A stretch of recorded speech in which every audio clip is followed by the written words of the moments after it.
umaabot sa kabuang 23,277 mga pulis at security personnel ang nakadeploy sa Metro Manila, kabilang na ang nasa labas ng Batasang Complex sa Quezon City. Ito'y para bigyang seguridad ang ika-4 na State of the Nation Address o SONA ngayong araw ni Pangulong Ferdinand Marcos Jr.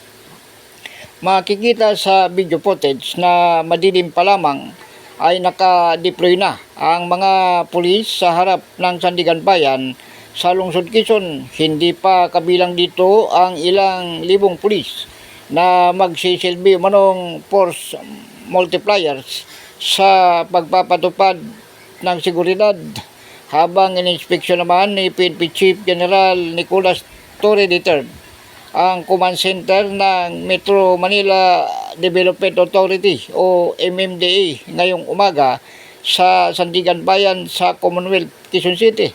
Tiniyak naman ng PNP Chief na igagalang ng mga otoridad at malayang makapagpapahayag ang mga rallyista ng kanilang salubin at magsagawa ng kilos protesta.